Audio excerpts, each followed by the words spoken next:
और दिल को गहराइयों तक छू जाने वाली। एक बार स्वर्ग में विचरण करते हुए कृष्ण और राधा एक दूसरे के सामने आ गए। विचलित से कृष्ण, प्रसन्नचित से राधा। कृष्ण सकपकाए, राधा मुस्कुराई। इससे पहले कि कृष्ण कुछ कह पाते, राधा बोल उठी, कैसे हो द्वारिकाधीश। जो राधा उन्हें कान्हा कान्हा कहकर बुलाती थी, उसके मुख से द्वारिकाधीश का संबोधन कृष्ण को भीतर तक घायल कर गया। फिर भी किसी तरह अपने आप को संभाल लिया उन्होंने और बोले राधा से, मैं तुम्हारे लिए आज भी वही कान्हा हूं। तुम तो मुझे द्वारिकाधीश मत कहो। आओ बैठते हैं, कुछ मैं अपनी कहता हूं, कुछ तुम अपनी सुनाओ।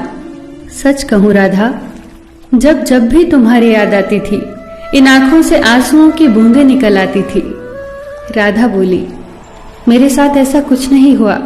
न तुम्हारी याद आई, न आंखों से आंसू बहा, क्योंकि हम कभी तुम्हें भूले ही कहां थे। जो तुम याद आते, इन आंखों में तो सदा तुम ही थे। कहीं आंसुओं के साथ निकल न जाओ, इसलिए रोते भी नहीं थे। कान्हा, प्रेम से अलग होने पर तुमने क्या खोया, इसका एक आईना दिखाऊं तुम्हें। कुछ कड़वे सच प्रश्न सुन पाओ तो सुनाऊं। कभी सोचा है इस तरक्की में तुम कितने पिछड़ गए। यमुना के मीठे पानी से जिंदगी की शुरुआत की और समुद्र के खारे पानी तक पहुंच गए। एक उंगली पर चलने वाले सुदर्शन चक्र पर भरोसा कर लिया और 10 उंगलियों पर चलने वाली बांसुरी को भूल गए।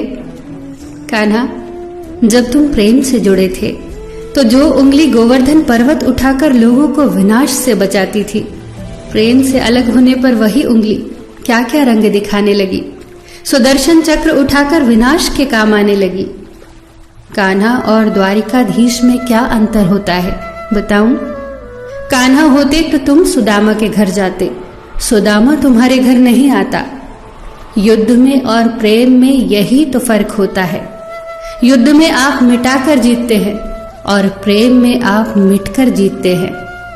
कान्हा, प्रेम में डूबा हुआ इंसान दुखी तो रह सकता है, पर किसी को दुखी नहीं कर सकता। आप तो कई कलाओं के स्वामी हो, स्वप्न दूरदृष्टा हो, गीता जैसे ग्रंथ के दाता हो, पर आपने ये क्या निर्णय लिया?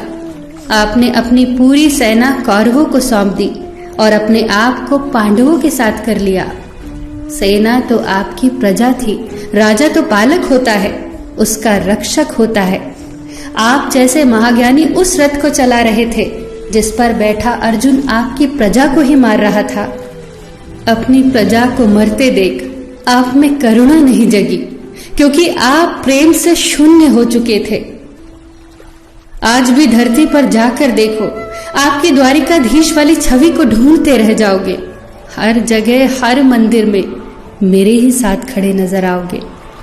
मैं जानती हूं कान्हा, लोग गीता के ज्ञान की बात करते हैं, उसके महत्व की बात करते हैं, पर धरती के लोग युद्ध वाले द्वारिकाधीश पर नहीं, प्रेम वाले कान्हा पर भरोसा करते हैं।